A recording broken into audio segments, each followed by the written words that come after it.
Hello everyone, this is Ray Kierna with Copter Concepts.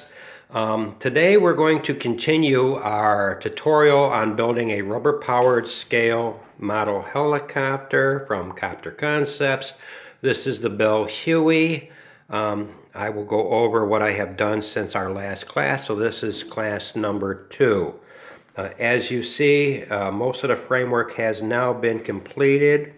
The skis are also done. The skis are actually made from 2 laminations. So the skis here are made from 2 laminations of 1/16 by 3/32 wide balsa wood, or excuse me, 1/16 by 1/8 inch wide balsa wood. Laminated 2 sections there. They are mounted onto the wire landing gear legs. There's a groove cut in each point here of the landing gear. And then the landing gear wire is glued in place with a 1/64 ply cover on each end. So both sides, as you can see, have been completed and done. When I assembled this, you saw 2 side frames, a left and a right, and the formers that were made. So if you look, former F2, F4, and in the front F1A is inside there. Okay, this one here is F1A. Those were glued to the right side frame.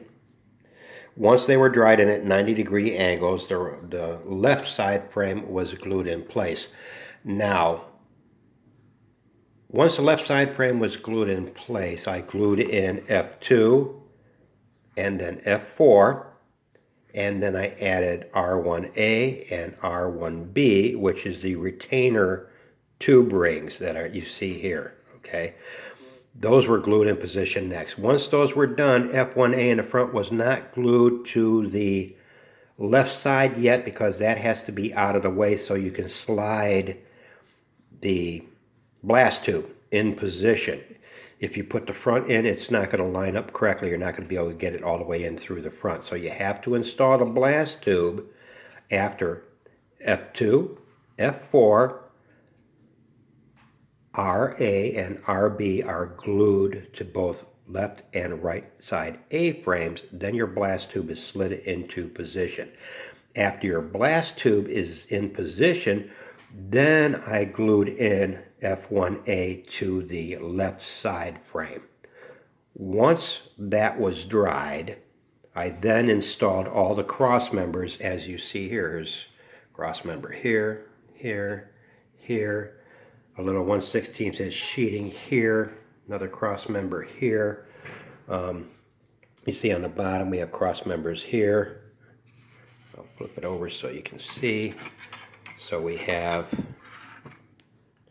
some sheeting here, 1/32 inch sheeting here, cross member here, diagonal here, here, and here at these locations. Now you notice on the front, I've also completed the assembly of F1B and F1C, which is here, these 2 laminations here, to the nose. It's been sanded to shape and it has been opened up, so it's going to be ready now to have the nose plug made, and the nose plug is going to attach right to that, so it'll be a removable nose plug. So just a view of the general structure. Now if you notice, the rear boom has not had any cross members yet, nor has anything been attached to the boom structure yet. The reason for that is the transmission needs to be slipped into place. The spur gear is going to go here. Pinion drive is going to slip into here. You see the dashed line that is drawn on former F4. That's to align the pinion drive so it is completely center.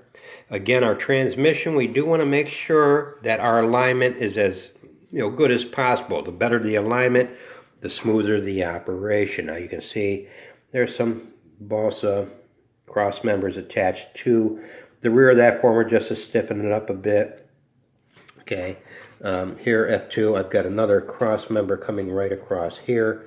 Again, that's just for added strength. Personally, myself, I'm a bit of a heavy builder. I like to reinforce things. Most likely it's really not necessary to do so. So I'm sure a lighter builder would be able to do this, probably a little bit lighter. Right now, total weight with the airframe as she is 22 grams. Once I get the transmission installed, she'll probably be around 26 to 27, which is not bad for the size of the model because the model is 2 feet long. As you see the model here, we're going to go over the structure that's been made so far. This is about maybe 60 to 70% structurally complete now. Okay, there's not much structure that is left that needs to be done here. The next step now is to install our transmission components. Now the transmission, we are going to start installing the spur gear, the pinion drive, and then the gearbox itself. So as I get that ready and installed, and that'll be the next class, of course, or the next step, you'll see exactly how the transmission is going to be aligned. I do have the nose plug block made right now that'll attach to the physical nose plug. This particular block, once attached to the nose plug, is going to fit directly there, and it's a nice tight fit, nice and snug, so the nose plug is not going to fall off during flight. And that's what you want. You want the nose plug to be nice and firm inside that area so the nose plug doesn't fly off during flight or fall off. These are the alignment plates for the transmission, alignment plate A and alignment plate B. You have eyelets that are centered in both of these alignment plates. On the back, they are both reinforced with 015 sheet plastic styrene, and this is just so the wood doesn't split, and it does add strength to those alignment plates. These will be used to align the main drive shaft from the spur gear. Now, as I assemble the transmission and install it, you will see exactly what I'm talking about. In the fuselage itself, you see on both, this is on the right and left side frames, you see a styrene plate on each side. There's one on the right side frame, and as I rotate this around, you'll see one on the left side frame. Those styrene plates are there solely for the purpose of strengthening the wood, so when I put the transmission lock pin in there, or the lock wire that holds the transmission while I'm winding it, that's going to prevent it from tearing up the wood. It's going to make it a lot stronger, doesn't add a lot of weight. Blast tube looks really good, everything lined up just the way I wanted it to. A few adjustments need to be made to that particular former on F2 for its a little bit more closer in size to its proper alignment, but otherwise that went in pretty good. There was no issues with that. So now we're going to be going on to the alignment and setting up and installing the transmission system. Again, this model, she's pretty beefy, she's pretty solid. I should be able to survive crashes with this with minimal problems as well. Like I said, she'll be over 2 feet long by the time she's done. Weight is right in the market to where I want it to be, right in the ballpark. Estimating overall weight by the time this model is complete should be around 48 grams. And that's a little on the high side, but I've flown models that have been over 60 grams and they've gotten off the ground. So, of course, obviously, the lighter, the better. As they say, light means flight. So, any other builder out there that wants to attempt one of my helicopters, if you're a lighter builder, I'm sure I can get this lighter. It's just for me personally. I myself am a bit of a heavier builder because I like to reinforce stuff even though it doesn't really require it. Again, if you have any questions or comments, please feel free to contact me at any time. Again, if you like what you see and you want to see more, click on the like button and subscribe. Next class will be class number 3.